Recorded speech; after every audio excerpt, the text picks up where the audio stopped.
Okay, we're gonna peel the layers back, guys. This isn't gonna be for the. This is gonna this is gonna be for the final thoughts. This is gonna be for the video, but I have to say this, innit, yeah. Because the thing is, the video, this is gonna be completely constructed, right? This is raw, straight off the bat. I just finished the game. What's the actual? All right, that ending was, I don't know. It looks like there could be a sequel in it, and mind you, there's a lot of issues with this game in it. Now, hey, the highlight, I can't even say too much because, bruv, this oh.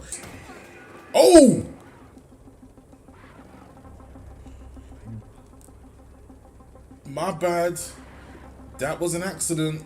Oh god. Oh my, what was that? Oh no.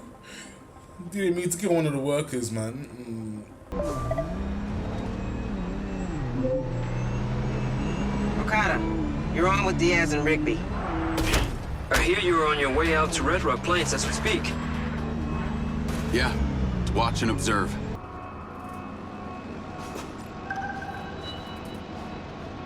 Can I ask?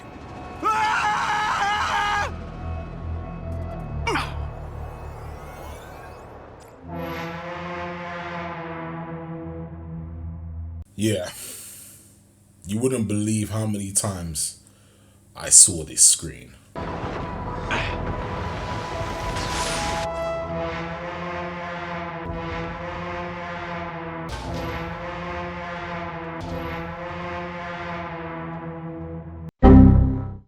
It's about to get diplomatic. What's up, people? Welcome back to the channel. Today we've got MindsEye. Find my final thoughts. I really wish, guys, that how I felt at the start of the video was something different. How I felt, I literally, I don't know what to say about this game, but I'm just going to be honest. I felt like there was so much more potential within this game, but I just personally felt like it didn't hit the mark. And I got my reasons. I do have my reasons why. But let's just get into the main topic of the video. Let's start with the story. The story is set in the desert city of Redrock. Your main character, Jacob Diaz, is ex-military, trying to figure out what is wrong with him. So that's the reason why he comes to Redrock, because he wants to find out what is wrong with his implant, his mind's eye. Now, his mind's eye is made of old, I wouldn't say old, but older technology, and the person that made this technology isn't in the company no more, and that person is called Hunter Morrison. And this company is the Silver Corporation. The person who runs the corporation is obviously Marco Silva. He is basically the multi-billionaire tech-savvy guy. But is he really a tech-savvy guy? Not necessarily. This guy, he's such a, I can't really say pushover, but he's just the bossy type. You know, he wants this and that and now to others. I mean, with Jacob, he's okay. With Rigby, he's all right. But to everybody else, you know how these tech-savvy companies go. That's just what it is. Not only is Jacob alone in this, he does have other people to support him, like obviously Kerry Rigby, who's his handler. You have Lars Okada, who is his tech support, and then you have his friend Seb, who actually got him the job at Silver Corporation.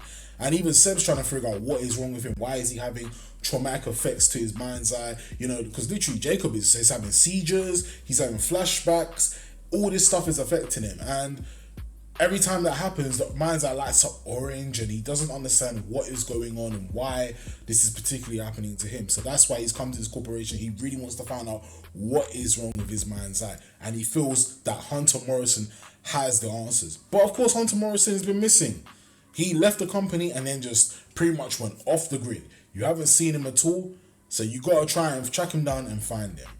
Other characters include Charlie. She's basically a hacker.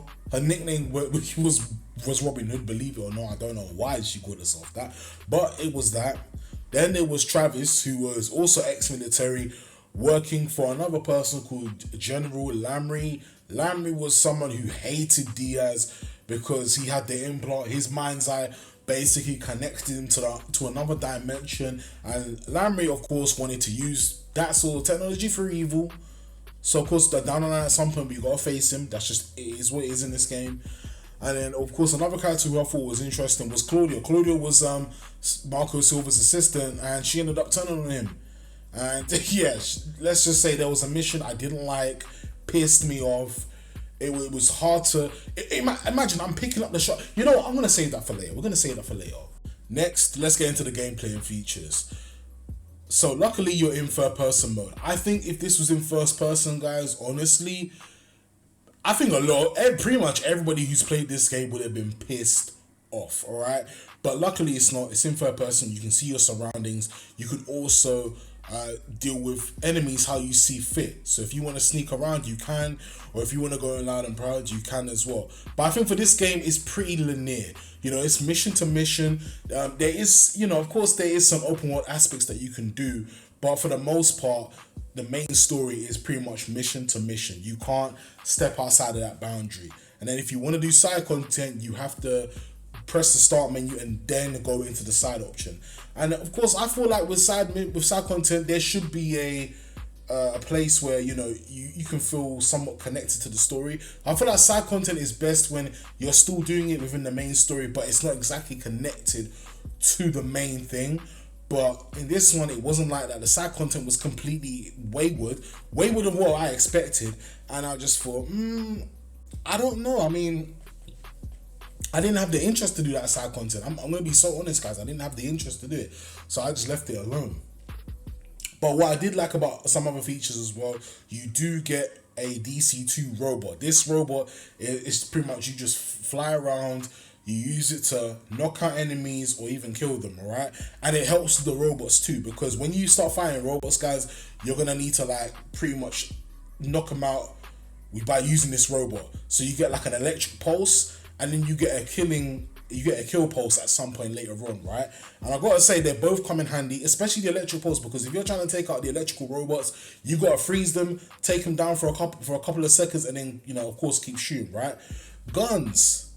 There's a selection of guns. You have a pistol, sniper, laser, shotgun. You know, your pretty standard stuff, right? And then, of course, you have your cars. Now, the cars are pretty much assigned to you, so whenever you're doing a mission, they'll tell you to get into this car in particular. It could be a red car, a black car, or it could be one of the vehicles inside the Silver Corporation. It's like a little mini, it kind of looks like a go-kart, but a bigger version of that without, you know, the whole, without it being a go-kart, basically, long story short. But yeah, that's just pretty much what it is. And as time goes on, you start to understand, you know, the buttons, the controls. They're pretty simple, but they can, over time, gradually you're going to see why they become frustrating for me as well. And I'll explain that later on. Let's get into the positives. One of the main things I liked about this game, guys, was the story. I think the story captured me. It kind of reminded me of Watch Dogs. And we all know how Watch Dogs has gone. But I think the story lives up to that. And I personally like stories like this where there's a lot going on. You don't necessarily know what characters are exactly going to be in it for that long on the story, but you just enjoy it for what it is, right? And I think Jacob as a main character was pretty interesting. I wanted to see a bit more of a backstory on him, but as time goes on, you do kind of understand his backstory, but not fully. Maybe when him and Seb were a lot younger before he entered the military, things like that. But hey, like, I was still captured and interested to learn more about the MindsEye, learn about different interactions. And that's going into the next thing as well, guys, is the character interactions were really good too. You know, Jacob interacted with so many different people that everybody has a different personality, and that's what I like about a good story, is that everybody has a different personality. So with him and Seb, it's the buddy friendship. And then with him and Rigby, it's the boss and co-worker thing. It's like, no, do your job kind of thing. It's like that. And then it's him and Hunter Morrison, which is the funny occasion. And you have him and Marco Silva, who is helping the biggest tech guy, and the tech guy is just kind of like a spoiled brat in a way. And that's just literally what it is.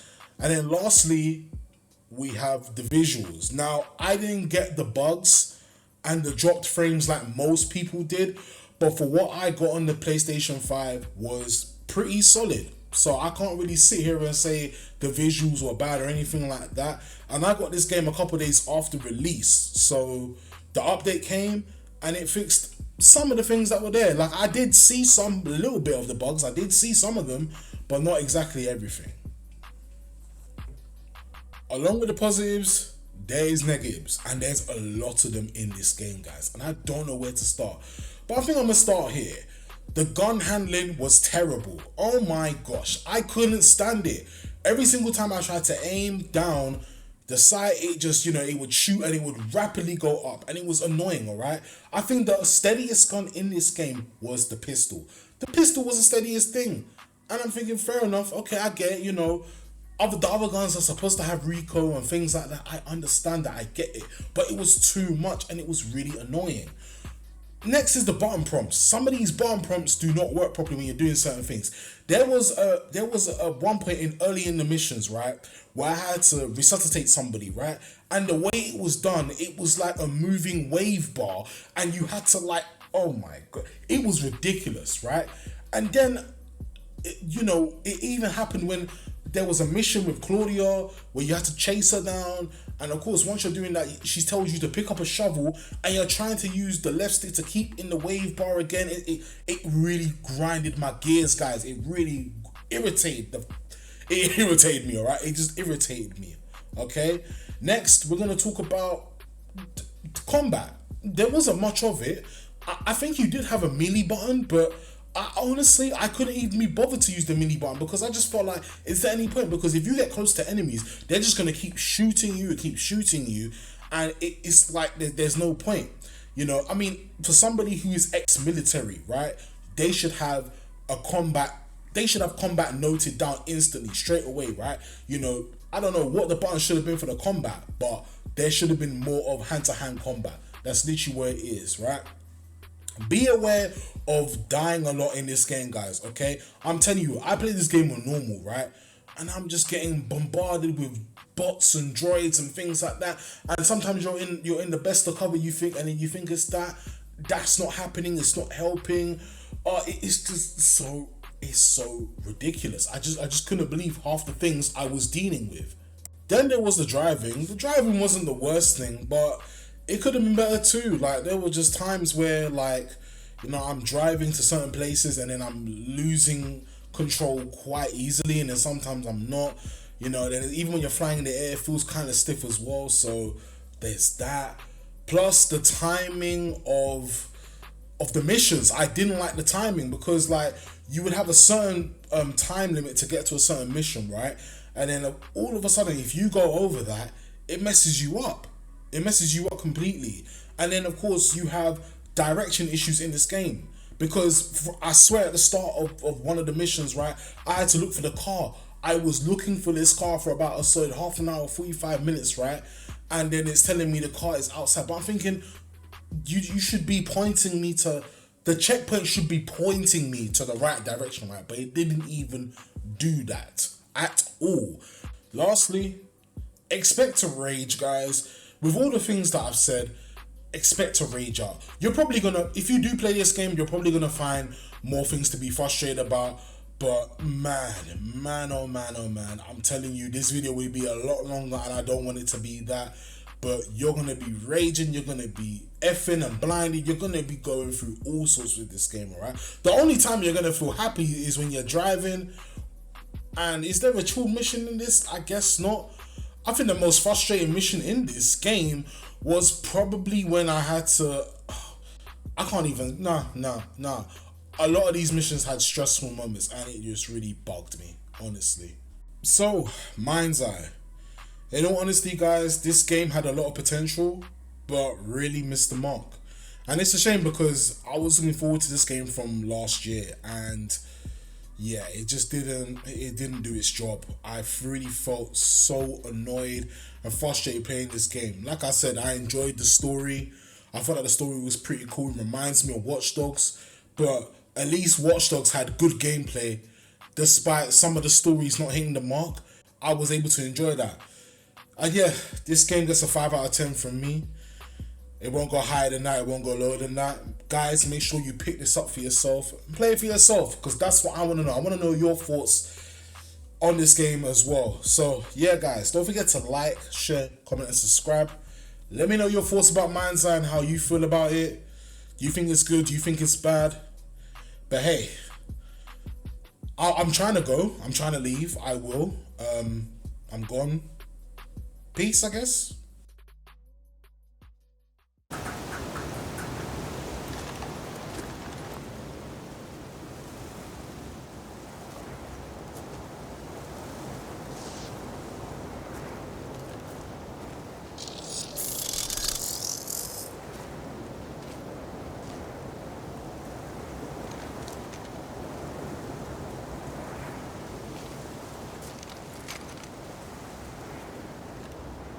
Diaz?